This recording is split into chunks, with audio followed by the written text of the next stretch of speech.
Hello, Potato, and welcome to Weekend Magic for June the 3rd, 2023. Nothing much to talk about this week that I can think of. We had, for Disney Plus subscribers, access to some new Indiana Jones things this week. A couple interesting things on there. It's a cute little dress-up set for kids I thought was neat. Obviously, I didn't get that, not being a child. There were some shirts and some figures and a satchel, which was kind of tempting, but I let it go. I did order a couple things, and we'll talk about them in the future once they have arrived. They have not arrived yet. But other than that, I really can't think of much of anything to get into too much of a much about. So this week we're going to have ourselves a bit of a Pinstravaganza. It's been about a month since I did a pin video. I think the last time I did one was a little over a month ago, perhaps, maybe a little less than a month ago. It was whenever the Disney Decades 1940s stuff came in, and that was kind of the low point so far of that collection, as far as I'm concerned anyways. And all we bought from that was the pin, so it just kind of got lumped into a pin video. Now, obviously that wasn't the case this time, as we ordered everything from the 50s collection except for the plush. And we discussed all of that last week. If you're interested in looking at that stuff, go on back and look at last week's episode. Today, though, we do have a bunch of pins, like 8 or 9 here, I think. We've got some Disney 100 stuff, which is, of course, why the pin board is back. We've got some Disney villains. We've got our Star Wars Day pins have finally arrived. Well, actually, they arrived, I think, like last week, maybe the week before. I've just been holding on to them for this video. And we've even got a couple Marvel pins, including one that just arrived on Thursday. But these are all fairly smallish things, so we're going to go down there to get a better look at them.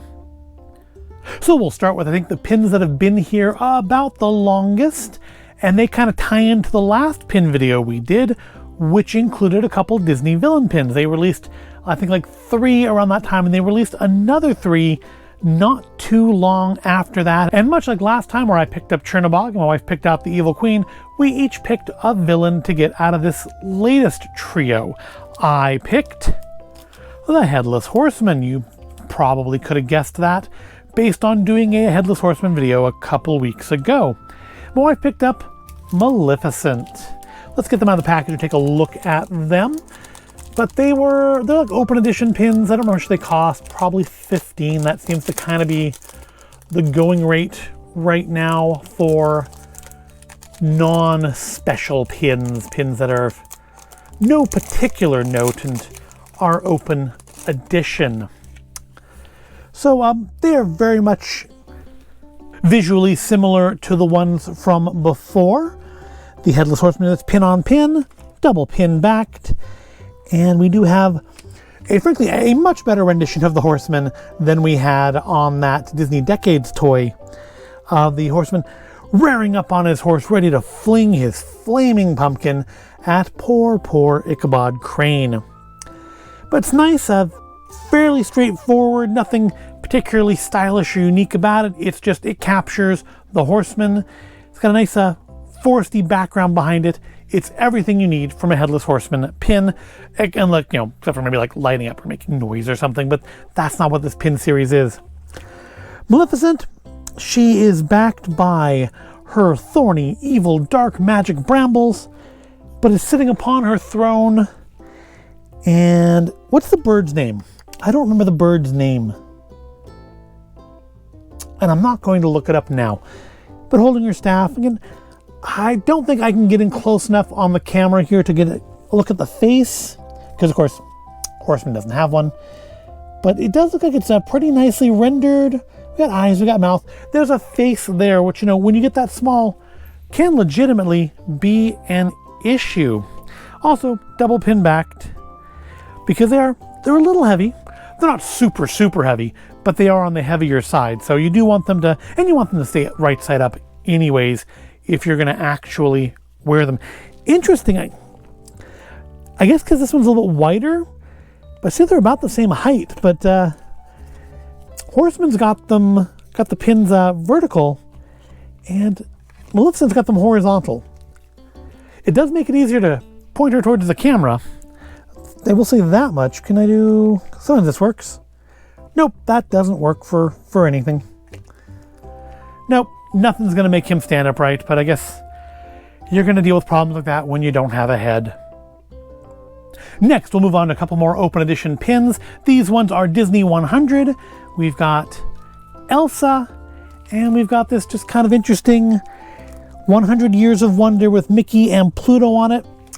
Elsa here actually came from Target, from their little Disney store section, and she's marked at $14.99, but she actually was on clearance for $7.50, which is kind of the main reason I got her. I would have liked to have gotten more of these pins. It seems like that series has run its course. I haven't seen any new ones in this style come out in quite some time now.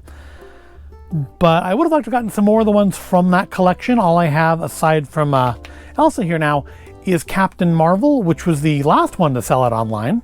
But at least, it does give us another thing for the board, because the backside of the board's been pretty empty this whole time with just that Fantasyland window pin and Captain Marvel on it. Now this pin here, this actually came from our visit to the Disney Store outlet at the San Francisco Outlet Mall. That is not in San Francisco, but is instead in Livermore. And it was the only... They have that little... If you watch that video, they had that little Disney 100 area. We bought like the big Disneyland Disney 100 throw pillow there. And this was like, I think, the only pin they had. So I thought I would pick it up as well. Now, it was $14.99, which leads me to believe that it was not on any sort of a discount, because that's the same price that Elsa was marked originally. And this bag is not a great bag. It doesn't want to come out of it. And yeah, there was no discount on it. This was just $14.99. I feel like that was probably the price it was going for wherever it was being sold originally. Now, while maybe it's not as stylish a pin as the Elsa, I think these silver pins with the colored highlights... Oh, I thought for a second there was a paint issue. It's just the way the blue reflects off the silver.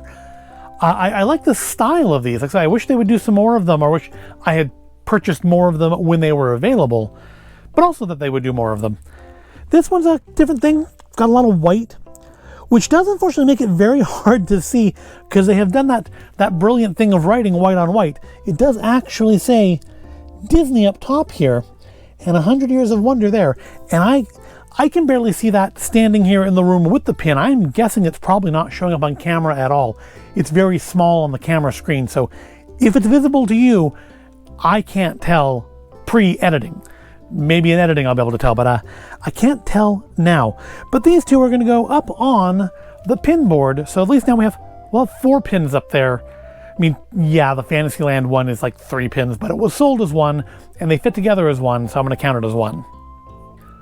Next, we'll move on to a galaxy far, far away. If you watch all the Weekend Magic videos, you may have noticed that I did a Weekend Magic Star Wars Day Lego haul, but I never have done one for Disney, and Star Wars Day was a month ago tomorrow.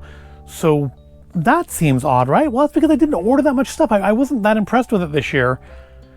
I didn't order lightsabers just because, I mean, they're expensive, and I've spent a lot of money on lightsabers in the last year already. And I did pre-order one thing, and I didn't buy any of the Starbucks stuff this time, but I did buy most of the pins. I picked up the Return of the Jedi 40th Anniversary Boba Fett pin. Boba Fett looking as good as he ever does in the original trilogy, moments before going out like a weenie. Picked up the official Star Wars Day pin. They do one every year. They didn't do a big one this year. They usually do like a big oversized one that is virtually impossible to get. And yeah, I didn't see one of those this year. And of course I picked up the Star Wars 40th Anniversary logo pin. This of course is the same logo you see on the Star Wars 40th Anniversary Lego kits. The one I didn't pick up was the BD1 pin. Not because I didn't like it, just because I'm trying to watch money a little bit. I know the fact that there's so many pins in this video would seem to indicate counter to that. But no, I really am. And I figured BD would probably be the last one to go. He wasn't like Return of the Jedi Anniversary. He wasn't like particularly Star Wars Day, and I'm pretty sure he was open edition on that. I don't think he was limited release, as where the rest of these are all limited release pins, and I think are all like long since sold out. I could be wrong though. They could still be on there. I haven't actually looked. That's just a guess. So, start off with our Star Wars Day pin. We have May the 4th be with you, Star Wars Day 2023 in like very gold glitter with a, I don't know if that's necessarily supposed to be Greedo specifically, but it's certainly his race. I don't remember the name of his race. Any words on the back here? No, none of interest. It is double pin backed, of course, because it has got some pin on pin here. The Star Wars Day logo is a separate piece from Greedo's face. We're just going to call him Greedo. Again, I don't know if it's supposed to actually be him, but who else would it be? And then in similar packaging to each other, we do have the 40th anniversary pins for Return of the Jedi. Yep, if you saw Return of the Jedi in theaters when you were a kid like I did, you're officially old. Yay. So yeah, we have Boba Fett. Again, pin on pin here, double pin backed. It's a fairly large pin. It's certainly a lot larger than the Star Wars Day one. And I think it was probably about the same price. Because they're just assuming you're going to keep buying your Star Wars Day pins, because I have Star Wars Day pins going back a number of years now, including one or two that were Think Geek Star Wars Day pins. I think I've looked at one of them on camera. I think the BB-8 one we looked at in a video maybe last year for Star Wars Day.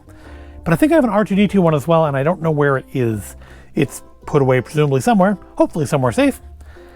But that's off topic. We're looking at Boba Fett, the Fett Man, right before he goes out like a weenie after being knocked out by a blind guy.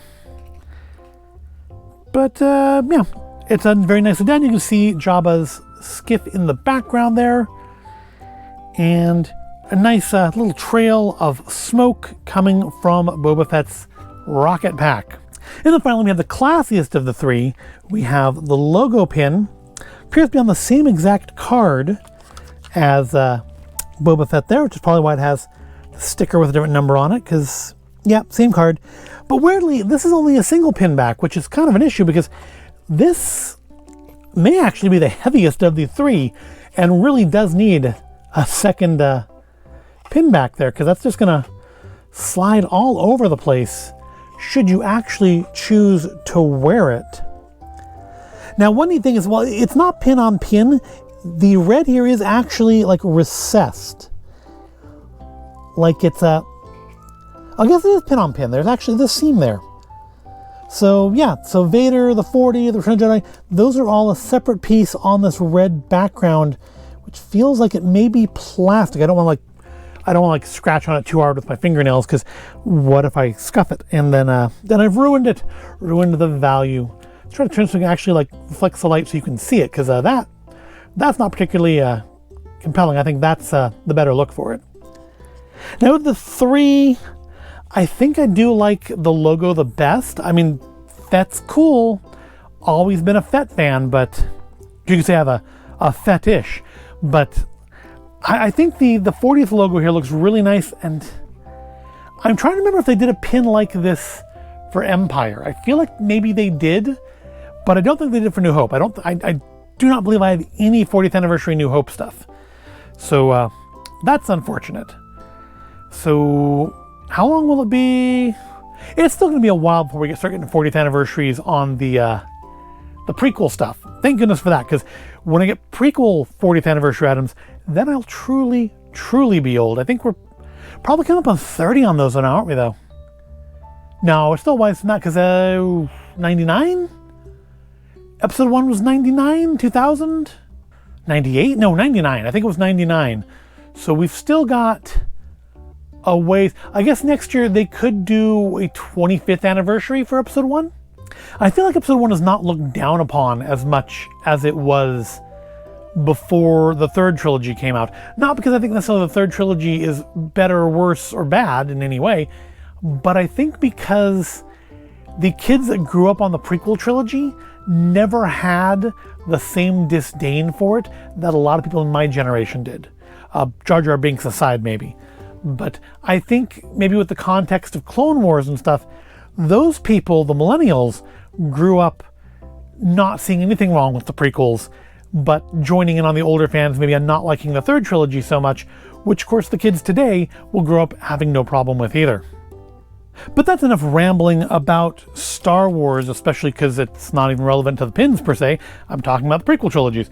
Let's instead now move on to the multiverse and Marvel. We've got 2 Marvel pins.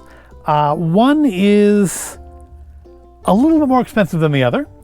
So we'll start with the less expensive one first. It's the newest pin in today's video. This just got released, I think, about a week and a half ago. And that is the limited release Guardians of the Galaxy pin. They released this. They had like a Groot and Rocket one, which I didn't get.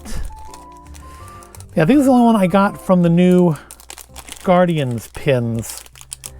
I think the only new Guardians item I got too. Still have not seen the movie.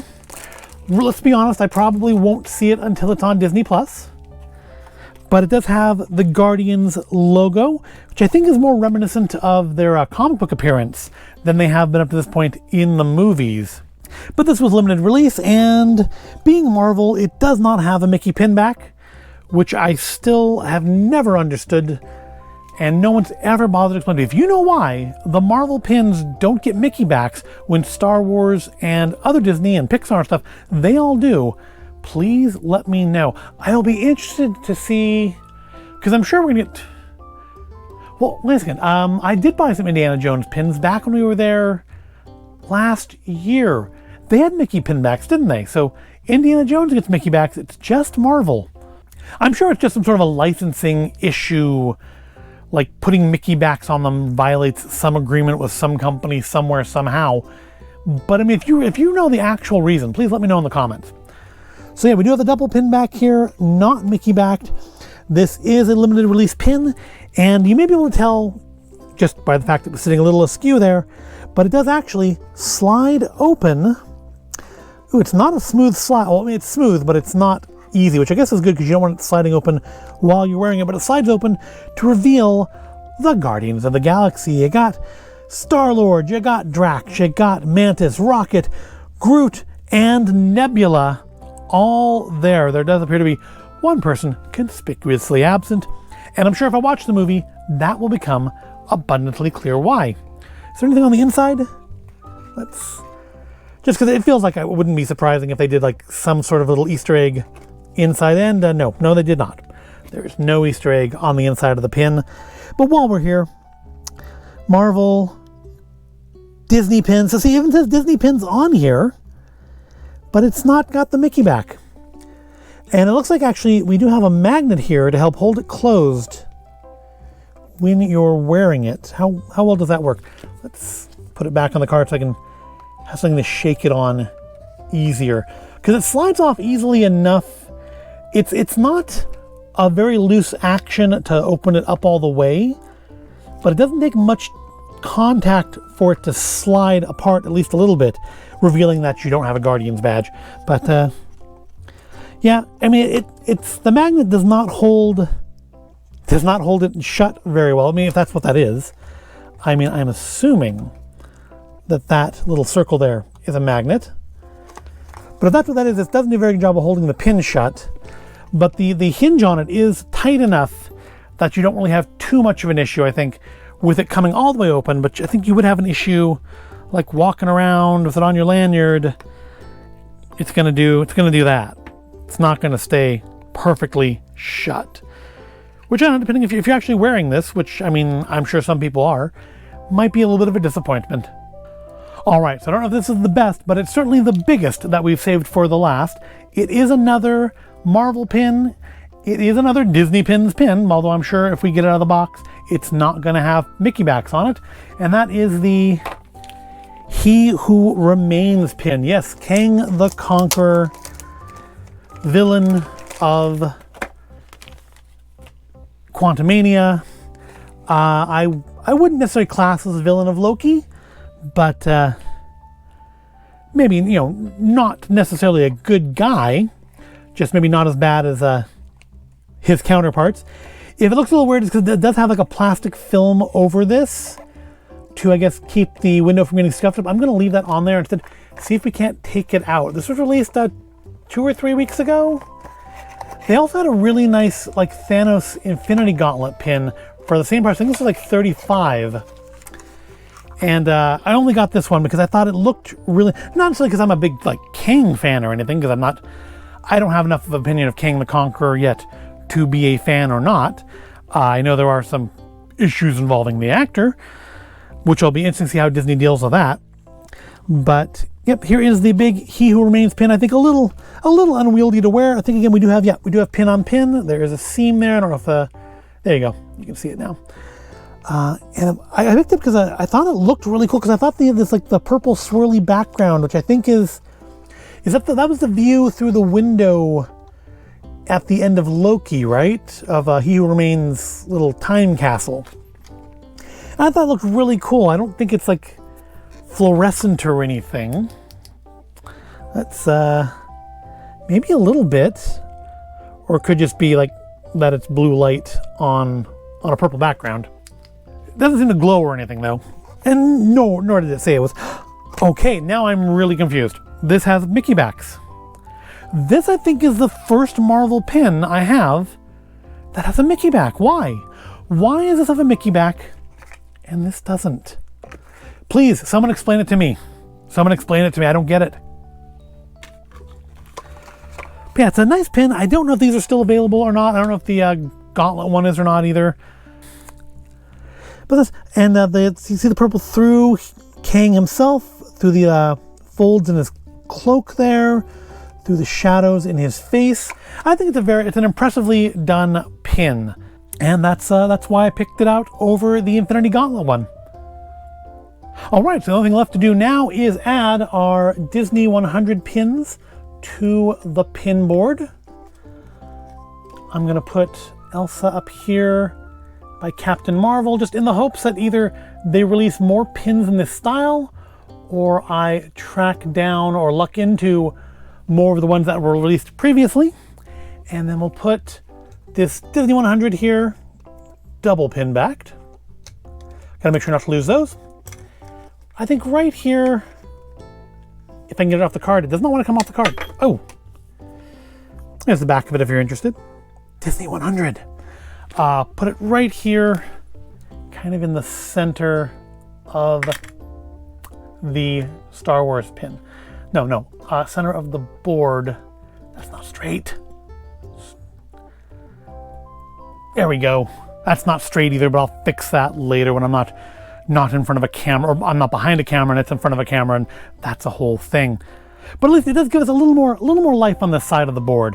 This side of the board doesn't really face out. We do face out the Decade side.